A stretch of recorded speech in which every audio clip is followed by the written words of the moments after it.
Embarque nos 50 anos Mufato é bom para todo mundo.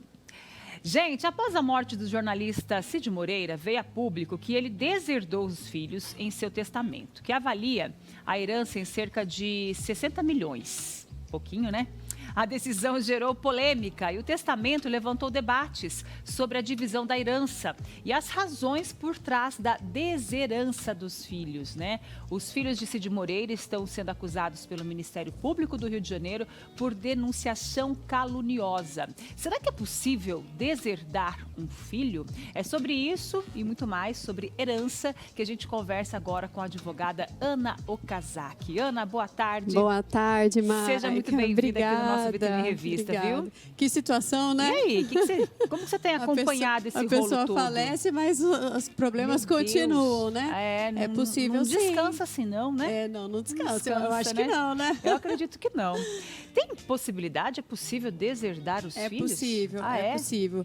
Existem pelo menos 4 situações que você pode deserdar, né? Então, se você tem uma ofensa grave, né, para o seu herdeiro, para quem deixaria a herança, se você tem uma situação de injúria, se você tem um relacionamento com a madrasta ou o padrasto, você também pode estar deserdando, né? E se você desamparou, né, aquele que faleceu, você desamparou durante a vida, né, o final da vida, também é permitido que aconteça a deserdação. E ela vem aí através do testamento, né?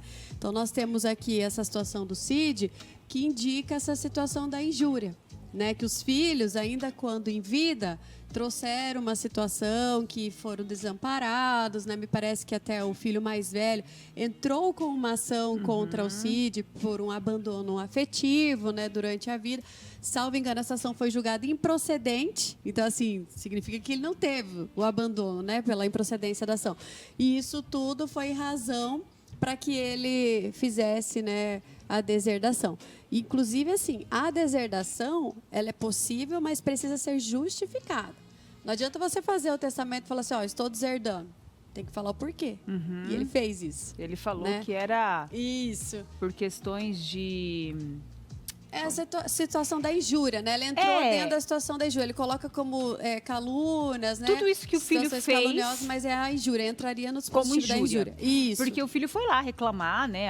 Tô carente, meu pai não me dá mais atenção, né? Nunca deu, né? Ele disse isso, que desde a infância ele nunca recebeu atenção. E isso, né? Foi... Então, julgado de fato, se isso fosse comprovado, né, poderia até trazer uma indenização para o filho, né, porque é uma obrigação do pai ter, né, essa proximidade, esse afeto, né, essa preocupação com o filho como uma obrigação mesmo.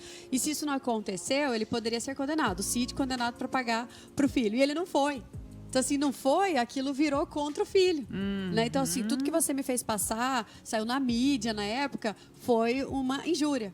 Que afeta a dignidade. Injúria é algo que afeta a sua dignidade. Afetou. Ainda mais ele aproveitou e falou, vou te tirar. Sendo uma pessoa pública, né? Exatamente. Então, ele aproveitou e falou, opa, aqui não, né? Aqui não. Você não vai brincar com o meu nome, não. Afinal de contas, um grande profissional, né? Tem toda aí o seu caminho, a sua jornada profissional. Então, é complicado. Mas me parece que ele vai tentar reverter.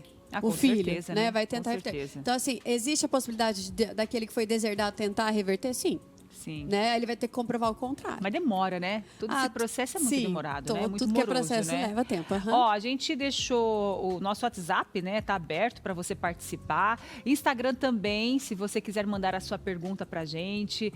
O assunto de herança, né? Se você tá vivendo essa situação, manda aqui pra gente que a Ana Okazaki, advogada, especialista nesse assunto, responde para você. A gente já tem uma primeira participação aqui da Lorena. Ela tá dizendo o seguinte, gente: o meu pai deixou um testamento que eu considero injusto. Eu posso contestá-lo? E como funciona esse processo? É da Raíssa essa pergunta? Ai, desculpa, Raíssa.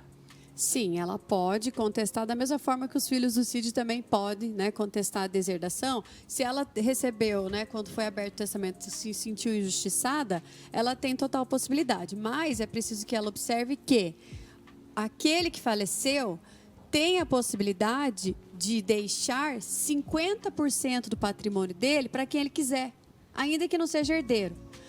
É direito dela e dos demais herdeiros 50%.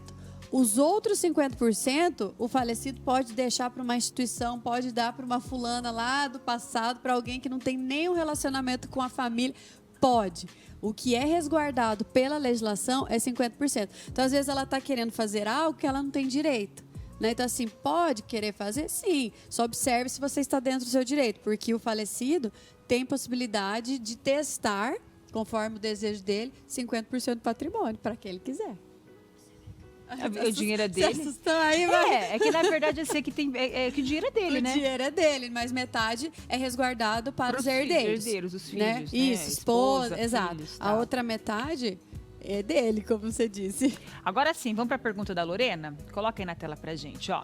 Minha mãe faleceu e eu não tenho certeza se quero a herança.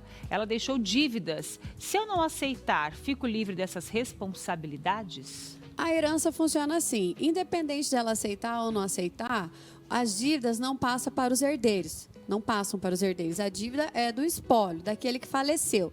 Se ele tem patrimônio suficiente para cobrir a dívida, vai pagar as dívidas e não vai ter patrimônio para os herdeiros. Porque primeiro vai pagar as dívidas, mas nada vai passar para ela. Então, assim, o patrimônio é insuficiente para pagar a dívida morre. Usa o patrimônio, paga a dívida e morre e eles não ficam com dívida. Tem patrimônio para pagar a dívida e para partilhar com os herdeiros. Perfeito, vai partilhar. Mas ela não precisa se preocupar em ser responsável pela dívida. Porque quem responde pela dívida é o patrimônio do espólio, o patrimônio do falecido, né? Independente dela renunciar. Mas ela quer renunciar? Pode? Pode também. Perfeito. Vamos para a próxima pergunta, então. Ó, mais uma dúvida chegando por aqui, ó.